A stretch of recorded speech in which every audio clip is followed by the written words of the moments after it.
정치 맞수다. 오늘은 최영두 국민의힘 의원, 김현 더불어민주당 의원과 함께하겠습니다. 어서 오세요. 네, 안녕하십니까. 안녕하세요.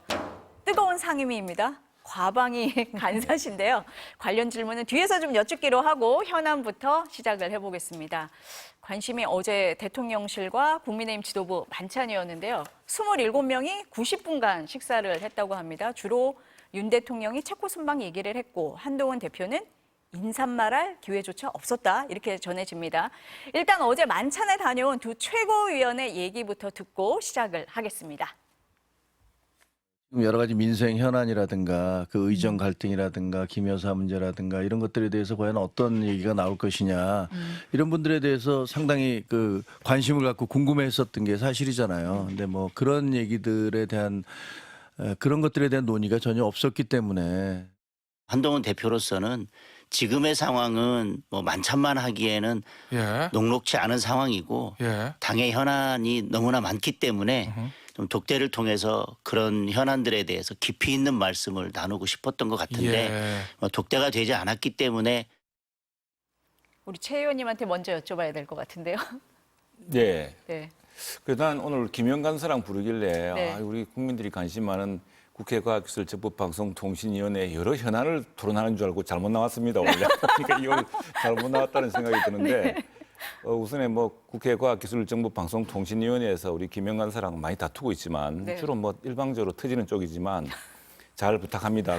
정기국회에서는 바로 이 얘기부터 시작을 하시는 겁니다. 과학기술정보통신의 네. 진흥을 위해서 함께 노력하길 바랍니다. 그리고 이건 참 어쨌거나 지금 오늘 뭐 신문 사설이나 뭐 모든 것이 국민들이 보기에 여당의 저도 일원으로서 민망한 일이죠. 어쨌든 이 문제는 당 대표나 또 우리 당의 지도부나 대통령실이나 다 우리 공동의 명체인데 지금 국민들이 여러 걱정으로 지켜보고 있다는 사실을 아마 다시 한번 인식하는 계기가 됐을 거로 생각합니다.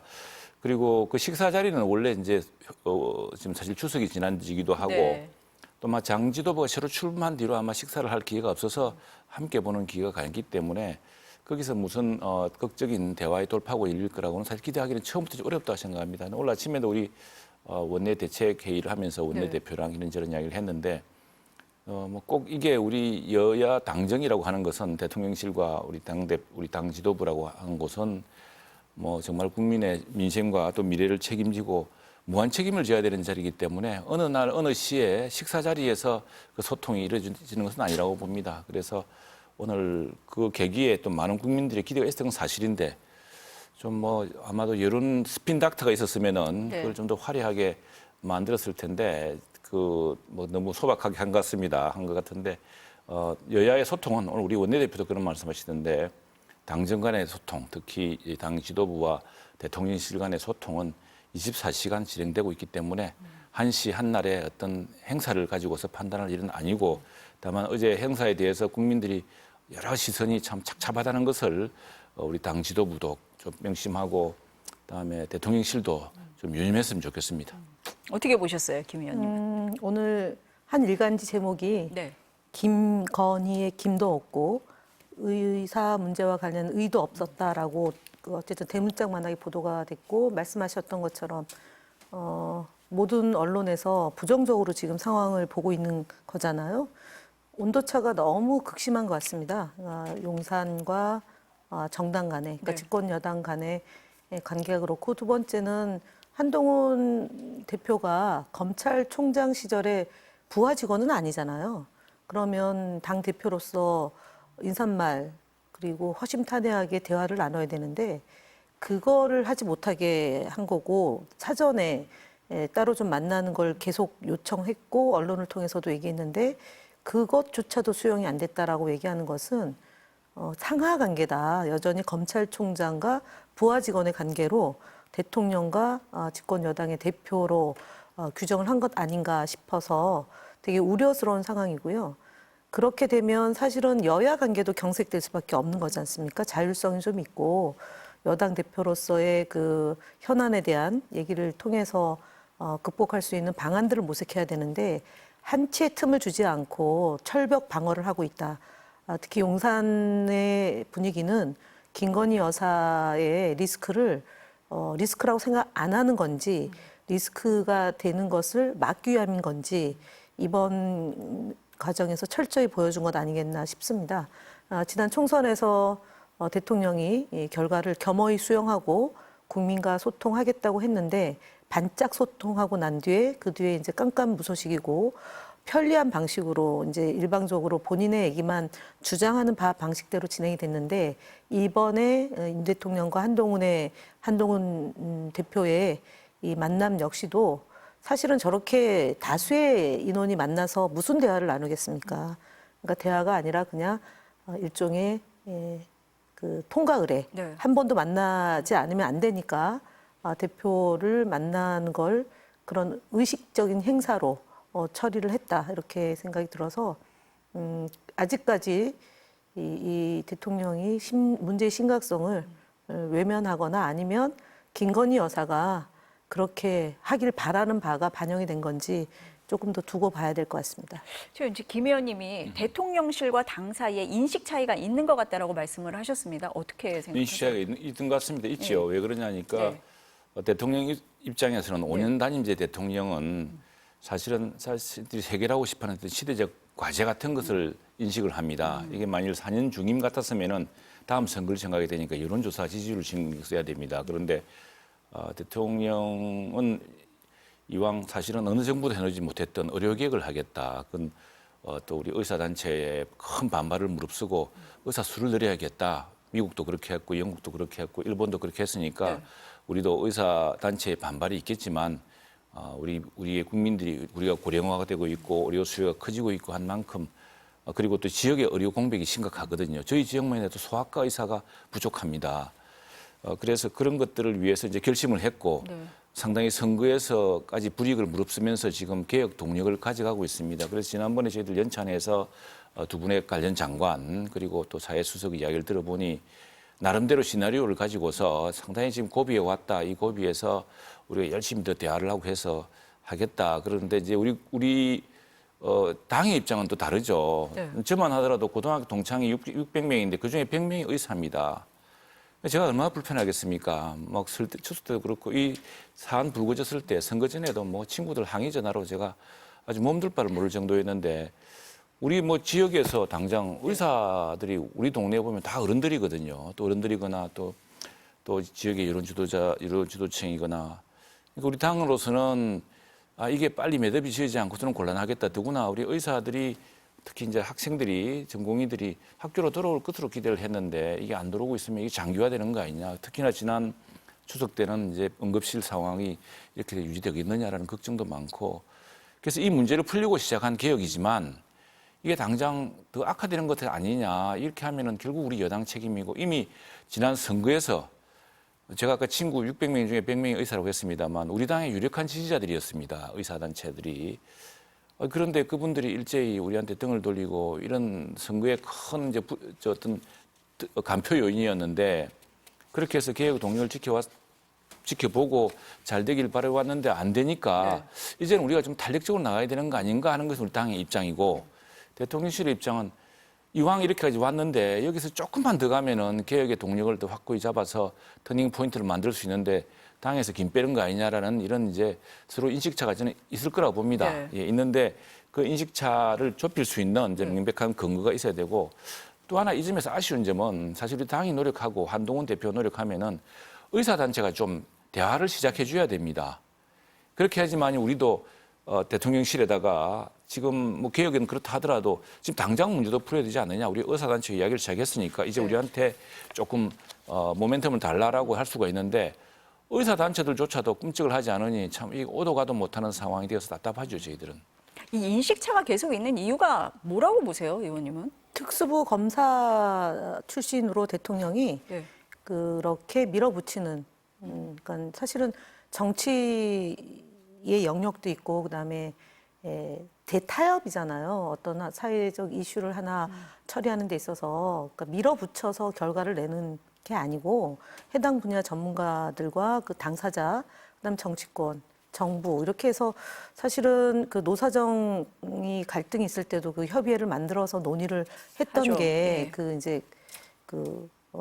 전례잖아요. 보통 대통령은 그렇게 했는데 이번 대통령은 그런 방식으로 하는 것 같지는 않습니다. 그러니까 2,000명이라는 숫자가 왜 나왔는지 그 누구도 모르는 거고, 그리고 양보할 듯 하다가 다시 회귀하고 이런 식으로 뭔가 저희들이 늘 우려하는 주술적으로 상황을 보고 있고 풀려고 하는 것이 아니냐라는 것 때문에 이 문제는 꼬여서 풀리지 않는다라고 보여집니다. 그리고 두 번째는 사실은 이쯤 되면 그 해법을 이제 용산에서 못 내놓으면 언론과 그다음에 이제 정당과 그다음에 이 그 단체끼리 이렇게 해야 되는데 그 문제도 지금 집권 여당이 독자성을 갖고 좀 이렇게 주도권을 갖고 문제를 풀어야 되는데 그게 용산에서 막혀가지고 또 안 되는 거 아니겠습니까? 특히 앞서 얘기했던 것처럼 대통령하고 여당의 대표가 그런 내용을 가지고 대화를 나누고 그 결과물을 통해서 설득을 하고 야당과 대화를 해야 되는 거잖아요.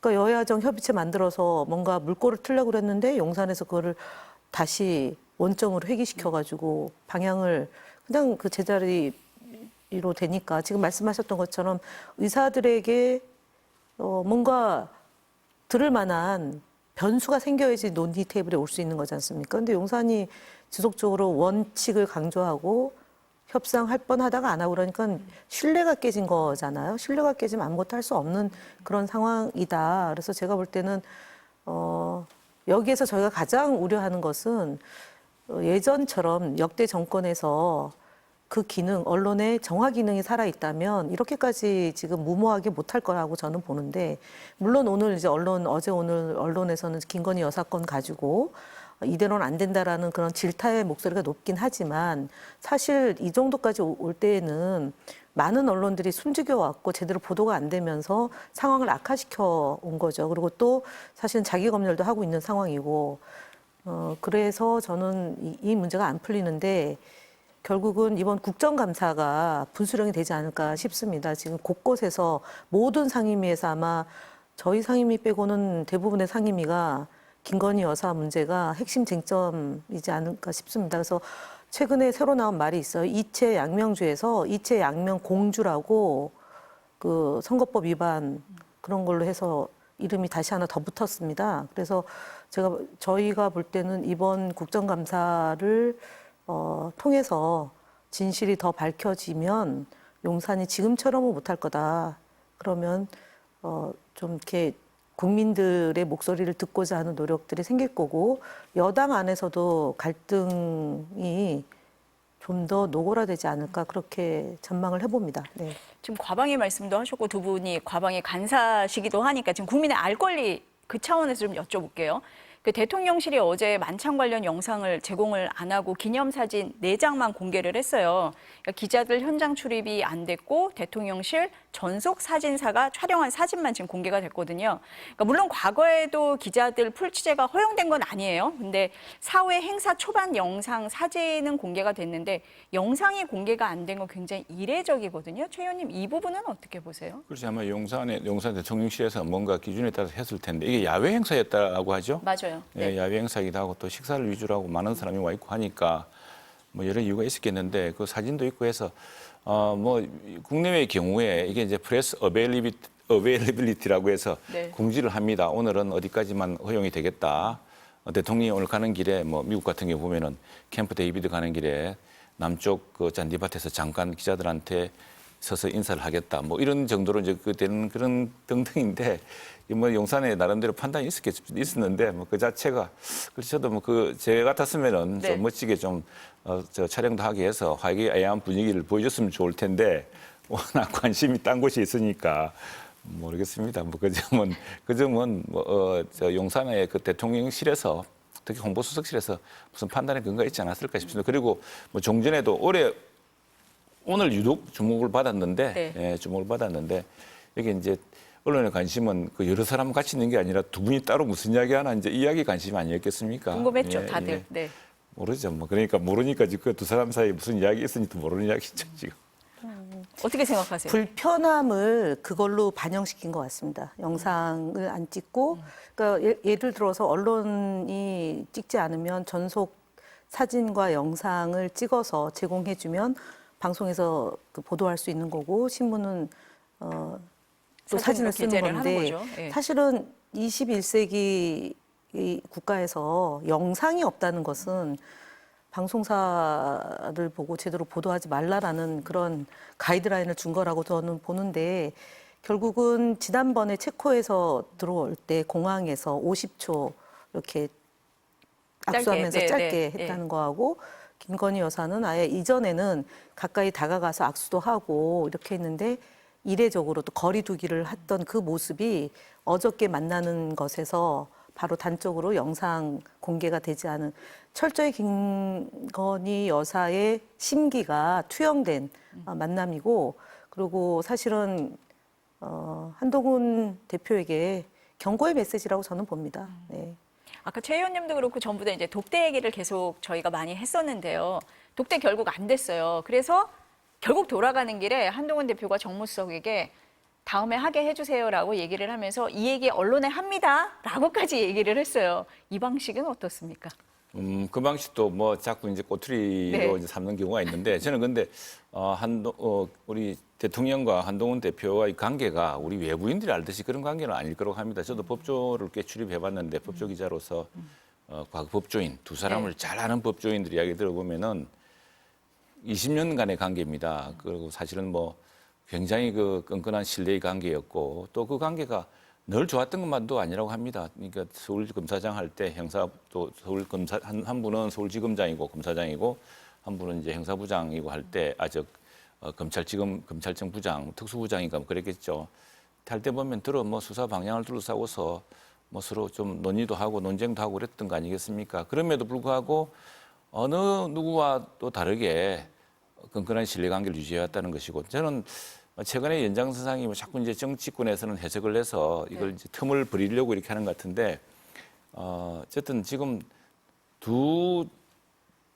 당 대표와 또 대통령의 처지가 이게 서로 뭐 다르지 않다 같은 배를 타고 있는 겁니다. 같은 배를 타고 있는데 이제 아까 얘기했듯이 의료 개혁에 대해서 우리 한동훈 대표는 빨리 지금 이 정원 문제를 포함해서 이거 풀어서 해야 된다는 쪽이고 대통령은 지금까지 온갖 불이익을 다 감수하고 해왔는데 지금 와서 이걸 갑자기 당 대표가 우리랑 협의도 하지 않고 그렇게 이야기를 하면은 우리 동력을 떨어뜨린다고 보는 것일 테고 이제 이런 인식 차이가 조금 껄끄러운 건 사실인 것 같습니다. 같다고 하는데 그러나 뭐 저는 이것을 파국이라 보지 않고 또 아까 뭐 그렇게 말했다고 하는 것도 다음 기회를 열어두는 것이고 24시간 7일 내내 일주일 내내 일하는 사람들이기 때문에 언제든지 소통의 길이 열려 있고 아무튼 저는 아까도 얘기했지만 한동훈 대표가 이 문제에서 새로운 동력을 얻기 위해서는 의사단체가 좀 협력을 했으면 좋겠습니다. 야당이야 또 강 건너 불구경하듯이 이게 뭐 전남보듯이 할 텐데 당사자들은 의사단체하고 여당 아니겠습니까? 그렇다면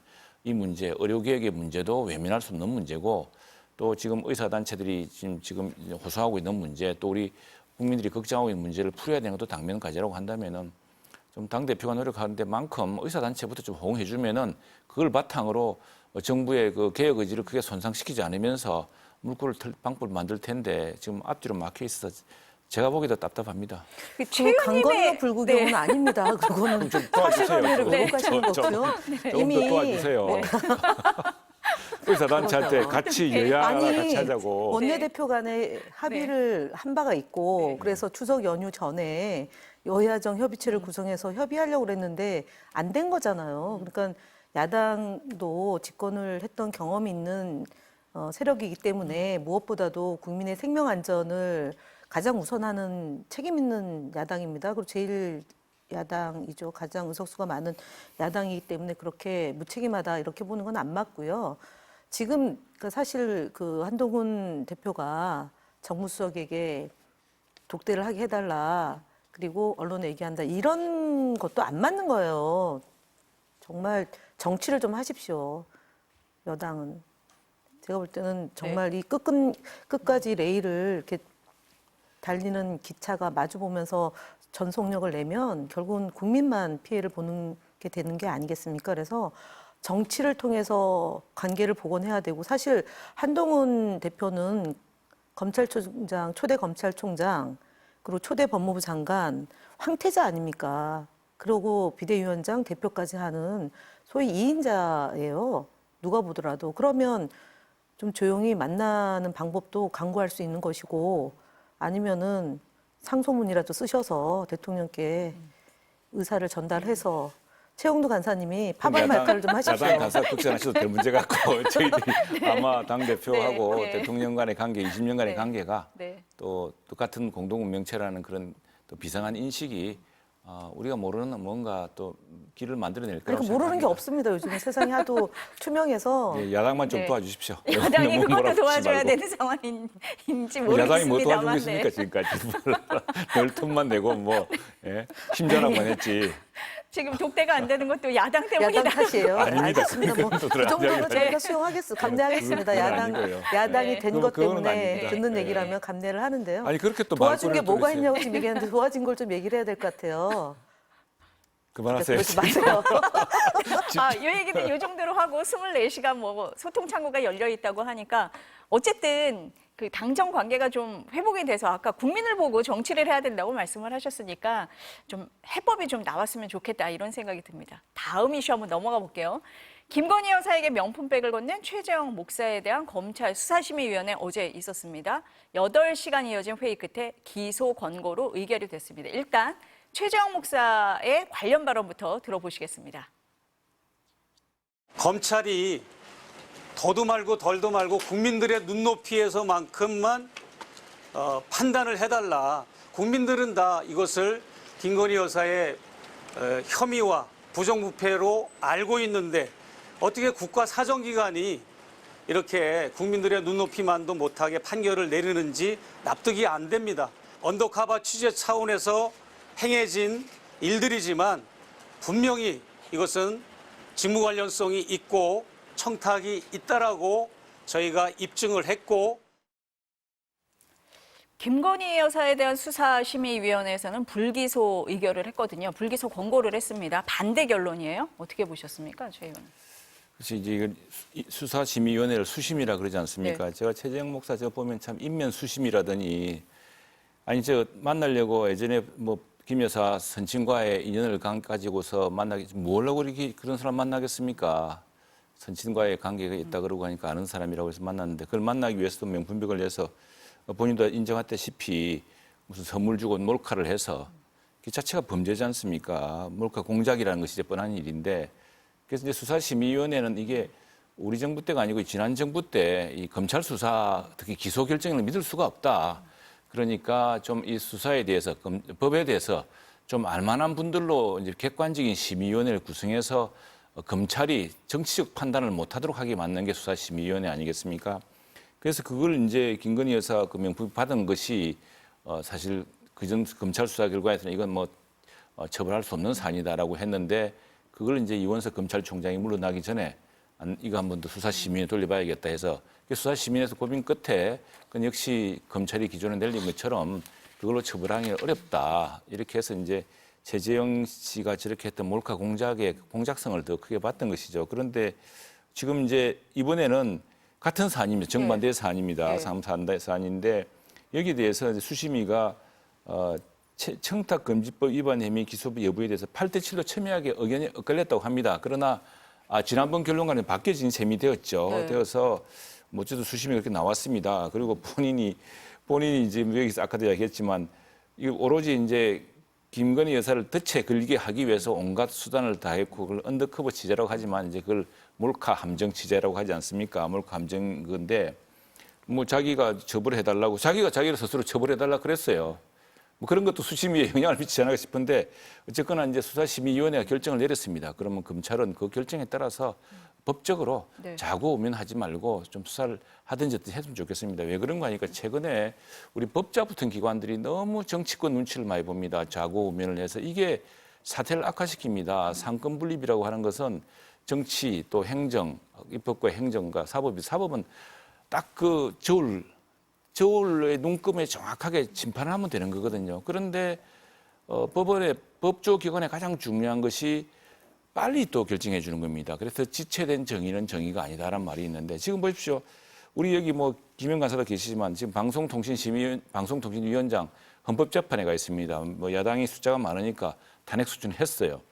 그러면은 보통 대통령 탄핵도 3개월 만에 끝냈습니다. 그런데 이게 지금 언제 끝날지 알 수가 없습니다. 지난 이상민 행안부 장관 때 7개월 걸렸습니다. 뭐 그게 복잡한 사건이 아니거든요. 이게 정말 그 헌법 좀 탄핵 소추한 그 요지대로 그게 중대한 헌법 위반이냐, 그래서 사람을 쫓아낼 정도이냐만 보면 되는 문제인데 그걸 지금 안 하고 있습니다. 나는 그래서 이번에 검찰은 새로 청장이 임명된 만큼 이 검찰은 수심이 결론에 따라서 네. 적극적으로 그 엄정하게 판단해서 수심이 판단을 존중하길 바랍니다. 바라고 그다음에 다른 무슨 지금 우리 또 하나 큰 거는 이제 어디입니까? 공수처.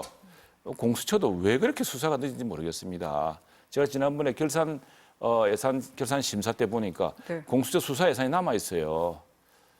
아니 그러면 수사에 집중하고 더구나 공수처라든가 헌법재판소나 또 대법원이나 법원은 일반인과 달리 이 정치인 책임 있는 공직자에 대한 처벌이나 재판 수사는 빨리 해야 됩니다. 그래야 국민들에게 빨리 정의를 돌려드리지 않겠습니까? 그래서 수심이 결론이 이렇게 난 만큼 네. 검찰은 엄중하게 판단해서 좌고우면하지 말고 그 법적 판단을 결론을 내리기 바랍니다.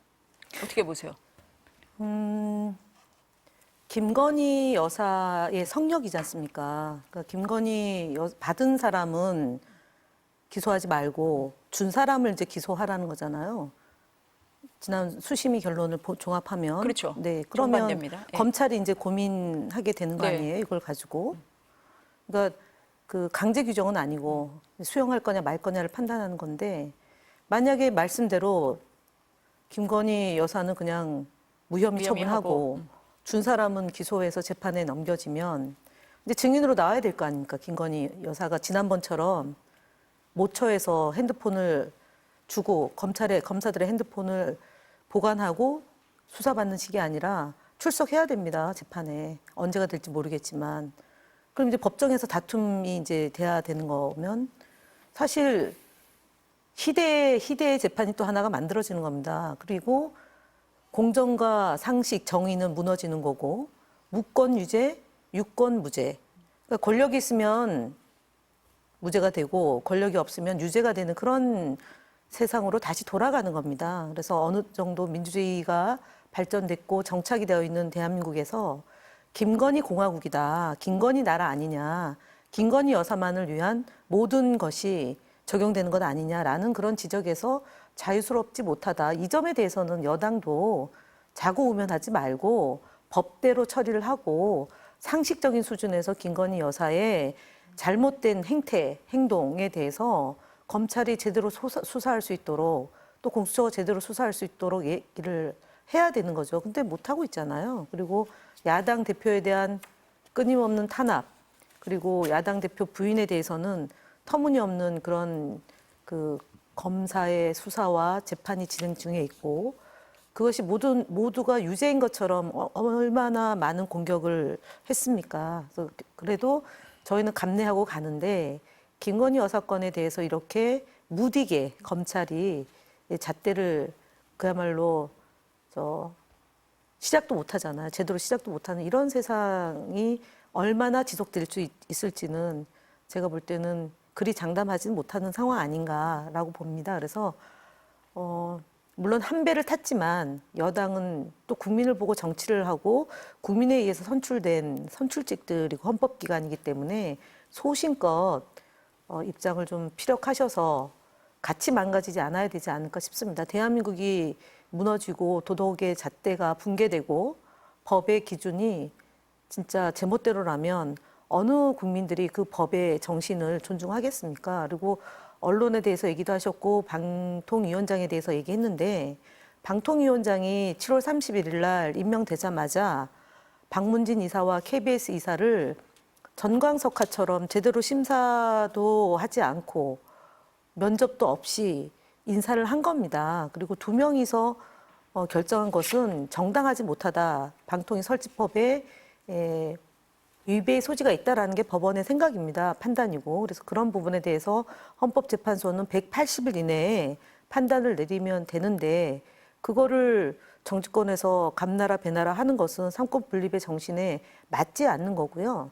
그리고 이진숙 위원장은 지금도 마음에 맞는 유튜브에 출연해서 좌파 세력이다 이런 그 색깔론, 시대에 떨어진 색깔론을 얘기하는 그런 발언을 하고 있습니다. 공정하지 못합니다. 왜냐하면 방송 직무가 정지됐다 하더라도 직위는 있는 분입니다. 그래서 그렇게 경고망동하는 것은 적절하지 않다는 말씀을 드리겠습니다. 지금 김건희 여사 관련된 얘기가 자꾸 나오고 있는데 도이치모터스 주가 조작 의혹 얘기도 계속 나오기는 하거든요. 거기에 이제 핵심 인물인 이종호 씨하고 그 통화를 한 내역이 나왔어요. 이 부분은 어떻게 보세요, 최 의원님은? 사실은 이 사건 자체 수사 기록 다 보면은 이게 우선 이제 결혼하기 전 이제 그 수사 기록 그 주식 거래 내역 아닙니까? 사실 대통령과 관계도 없는 겁니다. 대통령의 또 권력을 이용했거나 당시에 결혼한 뒤에 뭐 일부 수습이 이어지는지 모르겠는데 그것도 당시에 댓글 수사해가지고 당시에 수사해가지고 좌천돼 있을 때이기 때문에 검사로서 뭐 그것도 없을 때고 해서 사실 그 대통령이 된 남편과 아무런 관련이 없는 사안입니다.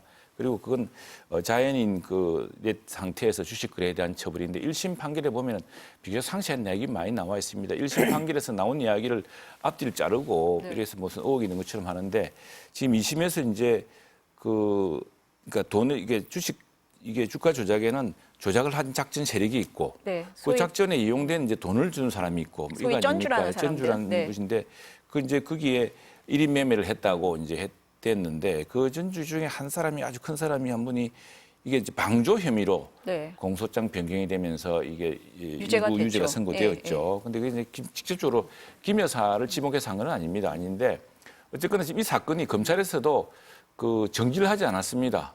계속 보고 있는 사안이다. 계속 홀딩된 사건이에요. 그것 때문에 왜 그렇다면은 지난번에 민주당에서 아니 그게 아무 문제가 없다면은 검찰이 왜 그걸 그러면은 문제 없다고 털지 않느냐, 왜 그걸 계속 쥐고 있느냐라고 하고 있는데 이 재판 결과가 상당히 영향을 미칠 거라고 봅니다. 그래서 영향을 미친다고 해서 그게 무슨 유죄의 심정이 강화된다기보다는 지금까지 1심의 판결문을 쭉 보면은 또 훨씬 결혼 전에 있었던 사안 그리고 그 자체가 적극적인 가담이냐를 볼 때도 1심 법원에서 심지어 그보다 큰 돈을 맡겼던 사람에 대해서 그렇게 보지 않았다는 점.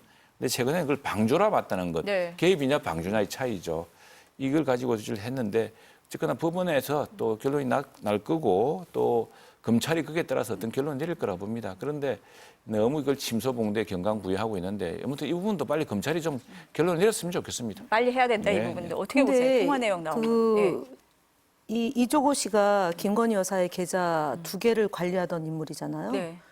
그리고 결혼 전에는 연락을 했지만 결혼 이후에는 연락한 바가 없다라고 공언을 했었는데 지금 36차례 9월 달만 하더라도 수사가 본격적으로 진행되는 그 시점 2020년도면 결혼 후죠. 결혼 후죠. 2019년도 7월 달에 검찰총장이 됐고 2020년도면 검찰총장 재직 시절 아닙니까?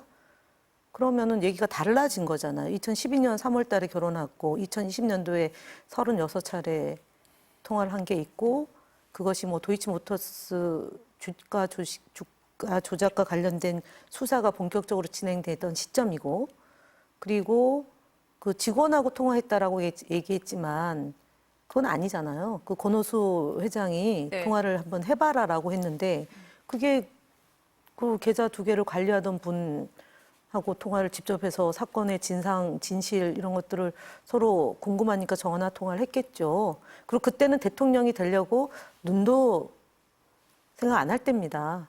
시점으로 보면.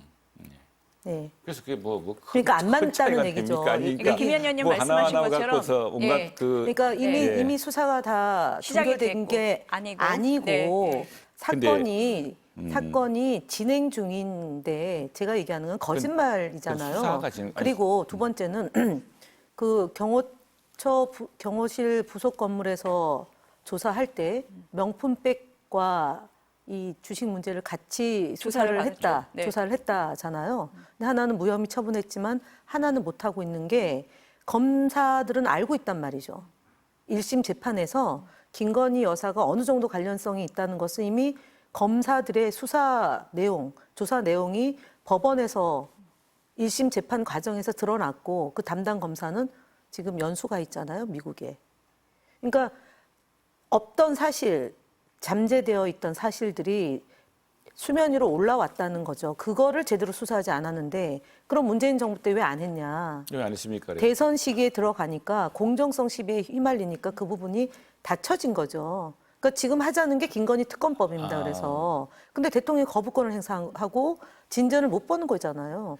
이번에 제가 얘기하지만 국정조사가 있으면 이 문제가 더 드러날 거라고 보고 이정호 씨가 자기가 뭐 예를 들면 그 좀 뻥튀기 이렇게 했다라고 얘기하지만 그거는 36번 통화한 거는 기정사실인 겁니다.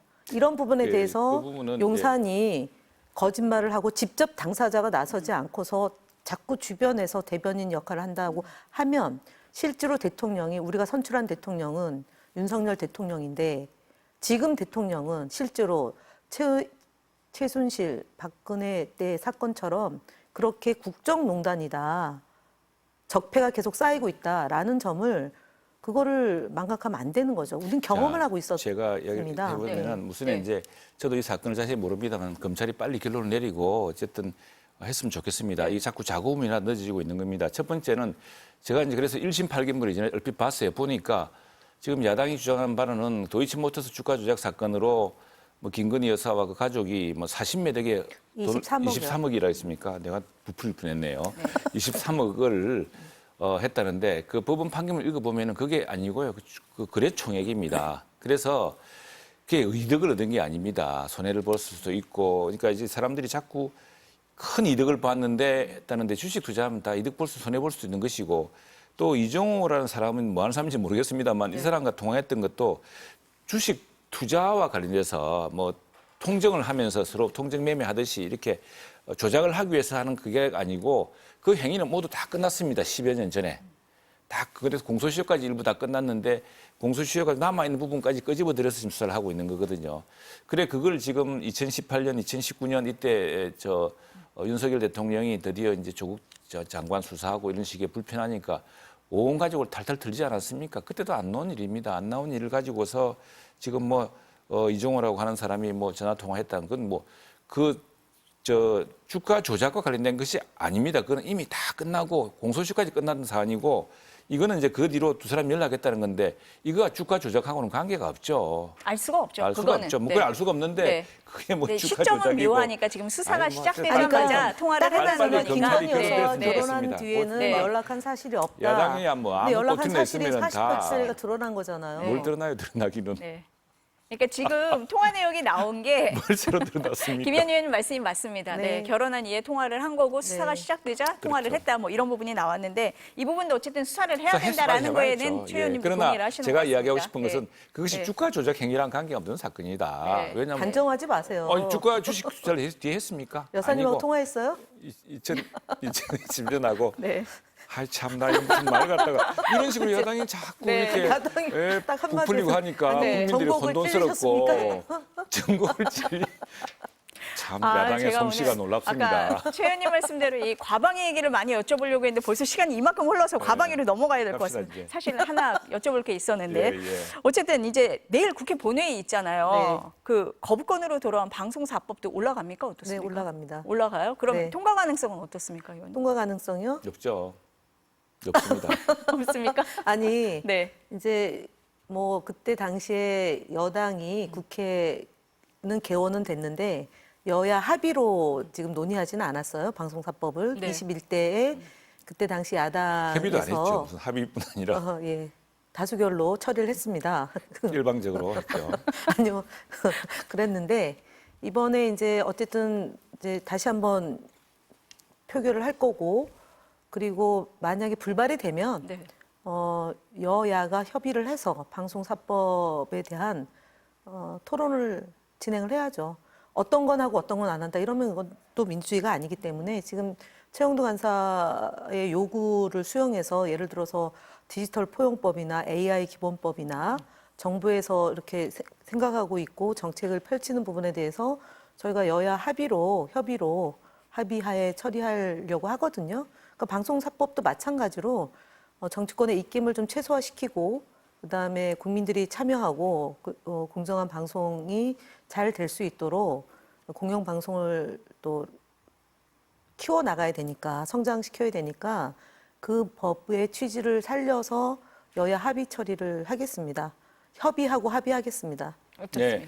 어쨌거나 네. 이건 뭐 국민 87년 헌법, 우리 민주항쟁으로 쟁취한 이 헌법이 국회에 그런 권한을 남겨줬습니다. 이렇게 첨예하게 맞서고 의석수 많다고 일방적으로 밀어붙이면은 네. 재역일을 할 수 있도록 했습니다. 그래서 네. 국민 여론 팽팽하니까 재역일을 할 때는 3분의 2 이상을 얻으라. 그러니까 우리는 지금 3분의 1 이상 갖고 있거든요. 그래서 우리의 이제 합의를 구하지 않으면 이런 법안을 할 수가 없다는 것을 민주당도 명심했으면 좋겠고요. 제가 이제 여러 필리버스터도 하고 또 반대 토론도 하고 했습니다만 이 법은 사실 국민에게 들려주는 방송법이 아닙니다. 민주당도 좀 쏟고 있는 법이에요. 왜냐하면은 21대 국회까지 그때도 민주당도 그렇고 우리 여야 국회 정당들이 놀고 있었던 게 아닙니다. 나름대로는 굉장히 선진적인 방송 제도에 따라서 9명, 11명, 지금 MBC 방문진은 9명, KBS는 11명. 이게 이제 영국의 BBC라든가 NHK라든가 이런 데와 마찬가지입니다. 마찬가지고 그건 뭐 그러냐면 정말 그럼 국민을 누가 대표합니까? 국민을 대표한다는 그 결국 국회입니다. 국회가 그래서 위임해서 대표할 만한 사람을 하는 것인데 다른 나라는 잘 돌아가고 우리도 잘 돌아갔는데 최근에 그 정치적 인식 격차가 커서 이렇게 되었습니다만 사실은 이른바 거버넌스 이런 그 방송의 그 공영 방송의 이사제도 자체가 다른 나라와 다른 건 아닙니다. 글로벌 스탠다드라고 보면 됩니다. 오히려 이번에 새로 만든 20명 이상 만든 제도가 그 누구냐라는 국민들의 물음에 직면할 겁니다. 국회에서 파견한 사람은 2사람밖에 안 됩니다. 그 나머지 방송계라는데 방송계 종사자들도 그럼 어떤 방송계 종사자는 가고 근데 뭐 방송 주로 노조가 센 기자들하고 엔지니어 쪽, PD 이런 쪽이 주류입니다. 그러면은 방송사에 근데 뭐 성우라든가 배우라든가 또 수많은 작가라든가 이런 분들은 방송계 종사자가 아닙니까? 또 방송학회라 그랬는데 방송 관련 학회가 수십 개가 넘습니다.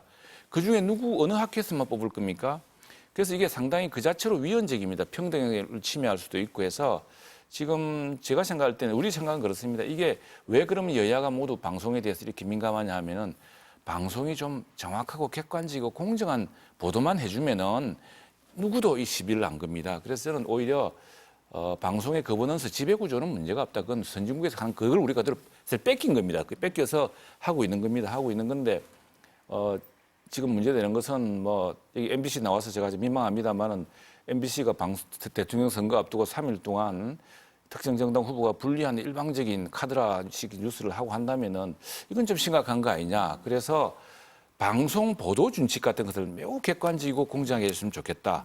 그렇게만 된다면은 사실은 이건 지배구조의 문제가 아니다라고 생각을 합니다. 그래서 그 문제 때문에 앞으로 우리가 다시 논의를 한다면은 이런 문제를 해서 오히려 영국 BBC 같은 경우가 가지고 있는 21가지의 엄밀한 보도 준칙 또 미국의 FCC, 미국의 그 공영방송이 가지고 있는 지금은 다소 약화됐습니다만 페어니스 독트린 같은 거 아주 공정성의 원칙 이런 것들이 우리 공영방송 특히 지상파를 상호하는 큰 방송사에서 하나의 원칙으로 적용돼서 방송사가 그 너무 지나치게 자신의 어떤 편향에 맞는 성향에 맞는 보도로 인해서 나중에 큰 오보에 직면하고 국민을 분열시키고 하는 이런 일이 없도록 하는 게 더 중요하다. 그런 방향으로 야당과 더 협의를 하겠습니다. 협의가 되는 겁니까? 의원님 네, 어떻습니까? 협의를 해야죠. 네. 그리고 지금 이제 외국의 사례를 말씀하셨는데 그 한국형 그 공영방송사를 발전시키기 위한 방송사법이니만큼 여야 협의를 통해서 하되 안 되면 또 민주주의 원칙에 따라서 하겠습니다. 그렇게 다수결로. 또 제 의결권을 또 행사하겠습니다. 마지막으로 거부권입니다. 마지막으로 그렇게 짧게 우아하게 여쭤- 표현하지 마시고요. 짧게 여쭤봐야 될 것 같아요. 국정감사에서 가장 중점을 두고 계신 거 하나씩만 듣고 마쳐야 될 것 같습니다. 공영방송에 대한 네. 그 윤석열 정부의 장악을 위한 그 탄압을 우선으로 해서 정말 그 장악하지 못하는 구조를 만들기 위해서 법 제도 정비가 있을 거고요. 그다음에 방송사들을 합법적이지 않은 방식으로 민영화 시도했던 것에 대해서 진상 규명을 하겠습니다. 국민의힘에서는요? 예, 국회과학기술정보방송통신위원회입니다. 근데 민주당은 방송, 그중에도 방송 지배구조에만 그렇게 집착하고 있습니다.